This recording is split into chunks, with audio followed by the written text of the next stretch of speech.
আসসালামু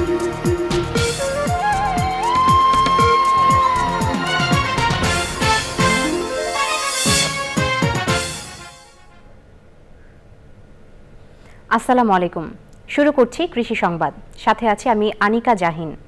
এখনকার এই সংবাদ আয়োজন একই সঙ্গে চ্যানেলের ইউটিউব চ্যানেল এবং চ্যানেলের ওটিটি প্ল্যাটফর্ম আইস্ক্রিনে লাইভ স্ট্রিম হচ্ছে। পরিবর্তিত জলবায়ু অভিঘাত পড়েছে দেশের হাওর অঞ্চলেও, বদলে গেছে হাওরের কৃষি ও প্রাকৃতিক বৈচিত্র্য। অপরিকল্পিত উন্নয়নে পানির স্বাভাবিক প্রবাহ বন্ধ সহ একাধিক কারণে হাওরের বহু জমি থাকে পরিত্যক্ত। এসব শুকনো জমি ফেলে না রেখে অনেকেই নিয়েছেন নানামুখী কৃষি উদ্যোগ। মাছ চাষ সহ ফল ফসল উৎপাদন করে আনছেন সাফল্য। হবিগঞ্জ জেলা প্রতিনিধি চৌধুরী মোহাম্মদ ফরিয়াদের তথ্য ও ভিডিও চিত্রে রিপোর্ট করছেন আল মুকসিদ। হাওরের অন্যতম জনপদ হবিগঞ্জ জেলার আজমিরিগঞ্জ ধান ও মাছে একসময় ছিল ভরপুর, কিন্তু জলবায়ুর বিরূপ প্রভাবে বদলে গেছে এখানকার কৃষি বৈচিত্র্য।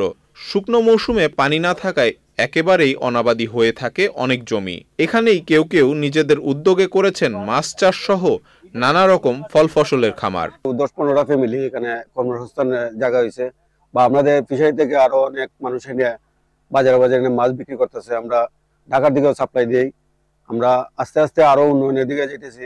এই পুঁজিগুলোর জন্য সরকার যদি আমাদেরকে স্বল্প সুদে ঋণ দেয়, তাহলে আমাদের আরো উন্নয়ন করার সম্ভাবনা আছে। 32 একর অনাবাদি জমিতে পরিকল্পিত পুকুর খনন সহ বিভিন্ন ফলের গাছ লাগিয়ে ব্যতিক্রমী দৃষ্টান্ত গড়েছেন এলাকার কৃষক খালেদ হোসেন চৌধুরী। আমি 32 একর জমির মধ্যে 14টা পুকুর খনন করছি, মাছ চাষ করতেছি, আম, কাঁঠাল, কলা, বিভিন্ন রকমের ফল গাছ আছে।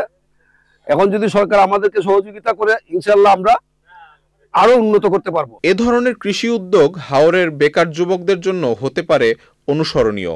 উপজেলা মৎস্য দপ্তর থেকে তাকে সার্বিকভাবে সাহায্য সহযোগিতা আমরা সবসময় করে যাচ্ছি। তিনি আমাদের কাছ থেকে বিভিন্ন ধরনের পরামর্শ বা সেবা পেয়ে থাকেন এবং ভবিষ্যতেও আমরা তাকে বিভিন্নভাবে সাহায্য সহযোগিতা করার জন্য সর্বদা প্রস্তুত আছি। তবে প্রাকৃতিক ভারসাম্য বজায় রাখতে হাওর সুরক্ষার নীতিমালা মেনে চাষাবাদ করার কথাও বলছেন অনেকেই। আল মুকসিদ, চ্যানেল আই। কুষ্টিয়ার দৌলতপুরে বিভিন্ন জাতের কুল বড়ই চাষ করে লাভবান হয়েছেন চাষিরা। উপজেলার কয়েকটি ইউনিয়নে উচ্চ ফলনশীল কুলের ব্যাপক ফলন হয়েছে। বাজারে দাম ভালো পাওয়ায় খুশি চাষিরা।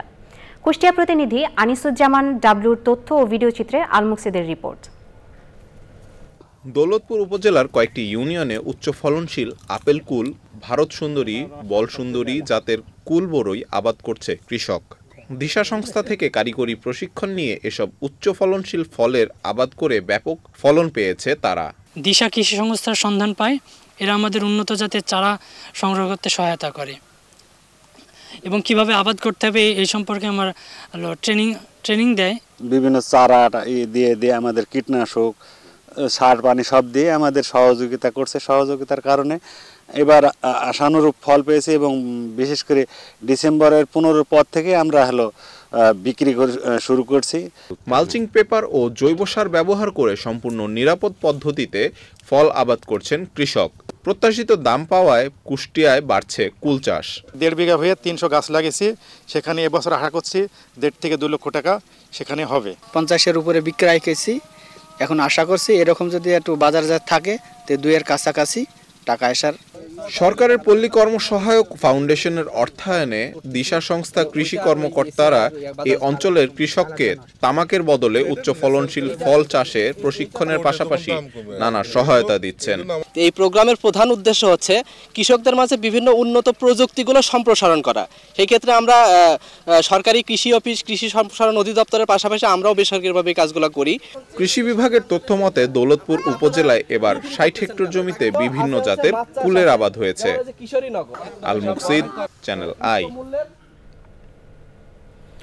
আলু সংরক্ষণের হিমাগার ভাড়া বৃদ্ধির প্রতিবাদে দিনাজপুরের বীরগঞ্জে মহাসড়কে আলু ফেলে অবরোধ ও সমাবেশ করেছেন চাষিরা। এতে ওই সড়কে যান চলাচল বন্ধ হয়ে যায়। দুধারে আটকা পড়ে ভারী ও দূরপাল্লার অসংখ্য যানবাহন। পরবর্তীতে বীরগঞ্জের উপজেলা নির্বাহী কর্মকর্তা ফজলে এলাহি ও থানার ভারপ্রাপ্ত কর্মকর্তা আব্দুল গফুর ঘটনাস্থলে গিয়ে পরিস্থিতি নিয়ন্ত্রণের চেষ্টা করেন। ওই সময় আলু চাষি ও অন্যান্যরা 5 দফা দাবি পেশ করেন। স্থানীয় প্রশাসন সমস্যার সমাধানের আশ্বাস দিলে আন্দোলনকারীরা সড়ক অবরোধ প্রত্যাহার করে নেন। 2024-25 অর্থ বছরে মশলার উন্নত জাত ও প্রযুক্তি সম্প্রসারণ প্রকল্পের আওতায় গাইবান্ধার গোবিন্দগঞ্জে কৃষক প্রশিক্ষণ কর্মশালা অনুষ্ঠিত হয়েছে। উপজেলা কৃষক প্রশিক্ষণ হল রুমে উপজেলা কৃষি সম্প্রসারণ অধিদপ্তর প্রশিক্ষণের আয়োজন করে। আয়োজনে প্রধান অতিথি ছিলেন জেলা কৃষি সম্প্রসারণ অধিদপ্তরের অতিরিক্ত উপপরিচালক রুস্তম আলী। সভাপতিত্ব করেন উপজেলা কৃষি কর্মকর্তা মেহেদী হাসান। প্রশিক্ষণে উপজেলার বিভিন্ন ইউনিয়নের ও পৌরসভার 30 জন কৃষক অংশ নেন। দর্শক, এই ছিল কৃষি সংবাদ। সবাইকে ধন্যবাদ।